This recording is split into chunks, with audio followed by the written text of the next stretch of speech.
Ларионов Сергей Александрович, генеральный директор Ленского объединенного речного пароходства, председатель регионального отделения Императорского православного палестинского общества.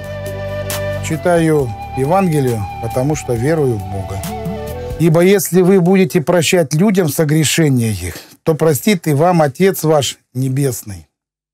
А если не будете прощать людям согрешения их, то и Отец ваш не простит вам согрешений ваших. Также, когда поститесь, не будьте унылы, как лицемеры, ибо они принимают на себе мрачные лица, чтобы показаться людям постящимися. Истинно говорю вам, что они уже получают награду свою.